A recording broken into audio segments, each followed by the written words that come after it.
Hi, I'm David. Hi, I'm Jelena. Welcome to our tutorial. Hello. Mine was better.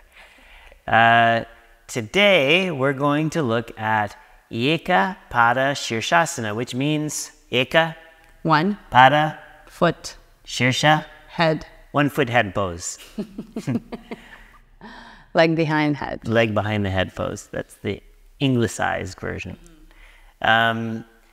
And this shows up in the intermediate series. So we can show you, some things to help you get into it, but it's not for beginners. Yeah. No. The way, this is the question we always get. How do I prep and do the work for this pose? Well, you got to practice all of intermediate. Yeah, primary. Series, yeah. Piriformis rehabilitation program. Yeah. Okay. But anyways, all of the primary series is a really beautiful sequence that really targets your hips throughout the whole practice and opens the hips and gets them ready for this. So it's not that you would just come and then try, shoving your leg behind the head. Don't do that. It can create a lot of discomfort and it can lead to injury. You got to build to it slowly. But wait. No. Don't tell them anymore. Okay. Until they have subscribed, liked, and maybe commented. It's a very choreographed thing we have. Yeah, I know, but so spontaneous too. Yeah. Okay. So there's another thing that we do in primary series that makes a difference here is that we strengthen our core a lot. You get healthy and strong, and we all through the primary series we're doing this. We're doing this posterior tilt. We're both gonna do it. So it's like rolling back on your sits bones. Almost like you're slouching. Wait, I'm going to do it from the side. All right, I'll do it from the front. All right, ready? Yeah. So posterior tilt, and then you try to get thoracic extension while still holding a posterior tilt.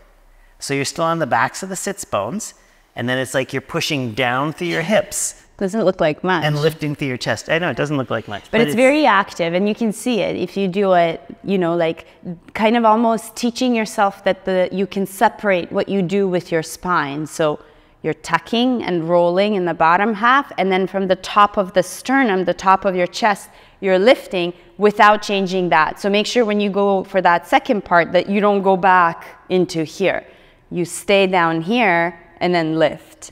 And then you feel like it's really active here, like Uddiyana Bandha. Yeah. We have a tutorial on Uddiyana Bandha. Okay, and this is like really key in the whole primary series. We do it in all the forward bends. We do it in the twists. Look, Jelena's going to demonstrate. Yep. See, she did the posterior tilt, the bandhas, and then see how this part of her back is flat. She's opening up the chest forward. So it shows up there in a different way, but you're training yourself there for the strength that you need. Or you're doing the opposite. You're not training yourself, right? So it's just something to think about. And maybe that's the beginner version of this, like, okay, you can't put your leg behind your head yet, but maybe you could start to really train yourself more for that. Yeah. Navasana. Because one of the things that often happens when people approach this point in their practice and they start working on the leg behind head is complaint about the pain in the lower back. And this pain in the lower back shows up because we have this idea that our back should be straight when our leg is behind the head. And it's actually not the case. We want our back, especially our lower back, to stay rounded because that position in our hips, that tucked position, that posterior position, allows for deep external rotation of our leg, which is what brings the foot behind the head, or brings the whole leg behind the head. So it's a very important position, round your back.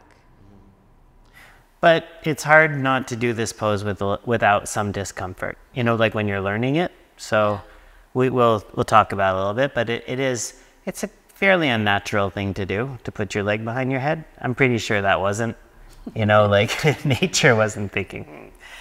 But we can still do it, and we can do it safely if we do it right. Okay, So, Vinyasa? yeah, you want to see the vinyasa? We'll just do one side, okay? So we would go Sapta. So we're going to jump the right leg around the arm and the left leg through, sit down, and then actually it's all on Sapta. The leg goes behind the head. Bad news, really, if you're trying to do the correct vinyasa. And you end up here with the hands in prayer. And then Ashtau, exhale, you go forward and catch the extended foot. And the drishti is towards the toe, Padagray, 5 breaths here. Nava, inhale, head up, back into your prep. Exhale there. Dasha, inhale, hands down, pick up, Chakrasana position. Yekarasha, exhale, go back. Dwadasha, inhale. Trayodasha, exhale. And then same thing on the other side. So that vinyasa count actually mirrors the most of the primary series side posture vinyasa count. State of the asana, Ashtau, and Panchadasha. Okay, so that's that out of the way. The nerd has to come out and say it. Some of you care, right? Yeah. Can you, if you do care, can you comment so I can tell Jelena that there are people that care I know about the there's lots of vinyasa count? nerds that care about these things. I mean, I care about it, but you're like next level. Okay. Yeah. So we won't worry too much about jumping, you know, the vinyasa thing today. Maybe we can do that as a tutorial. If you want to see that as a tutorial, then let us know. I think really it's coming out of it, the vinyasa out that most people have trouble with, not jumping in, one leg over, you know, one leg through. Coming out of it it's actually a pose from 3rd series too, but we just do it as a vinyasa now. Very Chakrasana, quickly, yeah.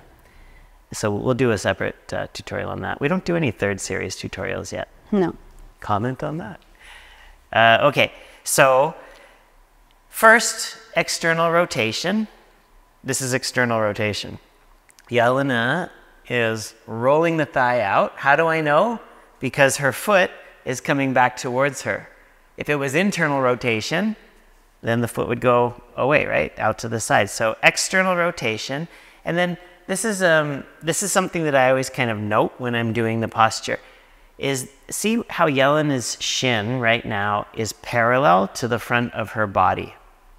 If you think about what we're trying to do to get the leg behind the head, we want to also have the shin parallel to the body, right? We don't want the foot coming forward like that because that's going to put pressure on the neck and the head. So as best as we can, we're going to maintain that parallel position, that deeply externally rotated position. But the problem is here is your leg is in front, but you want to get it behind. So you're probably going to have to let your hip come out to the side a little bit or go back into, maybe you could think of it as deeper abduction, bringing the leg out to the side, and make a space for your arm to come under your leg. Just avoid pulling this hip back too much like that. Because you could get into a bad situation there where your hip is going to stay behind you as you come into the pose, and you'll start to get that anterior tilt kind of position, pain in the hip. So try to roll on your hip. So it's like you're rolling to the outside of the glute and to the back of the glute, and the knee can come back a little bit. So she's not as deeply externally rotated as when the shin was parallel to the front. See, watch, see the top of the knee here tracks over to the side, but it also is pointing back a little bit. And then Jelena is going to use her hand. So her left hand is on her heel. Her right thumb is going to catch the calf. And see, this is a good trick with the thumb. She's rolling the right calf back so that it's coming over the shoulder. Now, you could even start to bring the right hip a little more forward to get the right knee to point out to the side, so we're getting the shin more parallel again, and then you can duck your head under your leg. And this left hand, this is her right leg, so her left hand is pushing the heel back. Just watch out for this position. I see it a lot where people pull the elbow back and the shoulder collapses forward. Ideally, we're getting the foot and the shin to come back behind the back, right? All the way back. So we want it behind the shoulder, not in front. And this is sometimes the other trick I do to just make sure that I've freed as much space here. I'll extend, in this case, my right arm against the outside of my left knee, and I'll kind of do this movement so that I can wiggle and create more space here so that the calf gets further down as well. And I don't know if you can see it, but I can show you. See how I can get my hand through there? There's a little bit of space between her knee and her shoulder. So don't wedge your leg right up against your body. It'll probably like make it hard to get the leg to move into position, right? A little bit of space out to the side. And then for Jelena, the ankle is behind the neck and the foot points out to the side. Depending on how long your legs are, your foot will be in a different spot. Okay. And then here, again, before anything, just really make sure that you're pushing back through your lower belly and that you're kind of rolling towards the back of your sits bones. Don't try to extend here, because even as I try to do this, and if I think about finding length from this part here, I start to feel pain here immediately. It's kind of where you activate. It's like you don't want to activate your QL, like down here.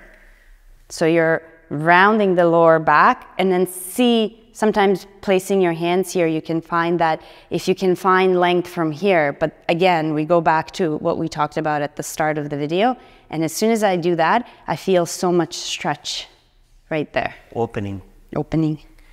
And then from here, if you can, you're going to go straight forward to the foot. So keep pressure down through the hips as you roll forward on the sits bones. Bear down through the hips so that you stay nice and supported in the core. Try not to do that walk the hand forward thing that you kind of like, you give up stability in your core and you use your hands instead.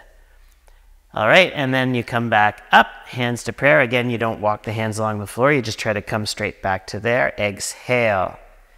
And then we can do the chakra vinyasa, but we don't really have to talk about it too much yet since we'll do a separate tutorial.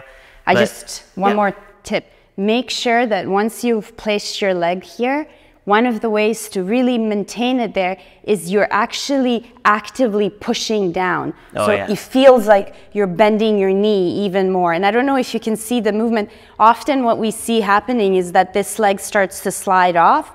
But if I actively resist down, like I'm going to bend it more, then I feel the pressure coming down. I find more engagement, and that kind of secures the leg in place. I do that too, and it makes a huge difference, but I know from teaching this pose, it's very difficult for people to find that action. Yeah. You know, it's the hamstrings, right? The hamstrings are activating. One of the ways that you can find that is that here, when you're in the setup, so this is kind of like a little cheat that you can do. You can stay here for like a breath to calm yourself down and figure out what's happening. But then as you start bringing the leg, before you even bring it, when I catch the foot, and I always catch around the heel, as I start to kind of, I use the pressure in my hand to push down, and then this pushes back so that I start to find that engagement in the leg, and then I deepen it as it goes back. So there's that. Well, what that's doing too, which is really useful, right, is that it's creating stability through the entire leg so that when Jelena moves her shin, her thigh moves as well. And you need to be careful of that. Don't try to direct your leg from your shin without getting a corresponding movement out of your thigh, right? Otherwise, that's knee torque, which tends to happen when you're learning this pose too, anyways. Yeah. It's a difficult pose, and if you are lucky enough to have a community and you have a teacher, then you get assisted in this pose by your teacher almost daily, and that starts to help with understanding what is happening and also helps you relax a little bit. And as we relax, then we can kind of go a little bit further into the pose than we do on our own. It's very common that at first when you get your leg there, that you have to hold it there, like you can't let go if you don't have a teacher, or sometimes you can let go of one arm but the other one still has to stay there as you fold. If you're practicing at home, like those are the options. What else can you do? Yeah, just give your body time to change, you know, don't force anything. And also don't expect it to be easy. You know, there is some discomfort that is part of the transformation. Yeah, like feeling pressure on your neck is common part of this. Finding the back bend, so this would be your gatekeeper, right? This would be the last pose you do, and then after this you would go into Urdhva Dhanurasana, and Urdhva Dhanurasana all of a sudden becomes a lot more difficult because if you think about it, you're just doing a total opposite. The leg behind head requires the rounding of the back, and then you're doing the back bend, which is going in a complete opposite direction. So you'll just feel the tension of those two opposing movements. And be careful with sensation in your lower back when you're putting the leg behind. Again, it's really important. Try to find that pelvic floor lift, that lower belly engagement to stabilize and protect. Okay, so good luck. Remember, if you've been trying it for a while and it's not coming, then you just come visit us. Come see us here at our studio in Toronto. We'll help you with it.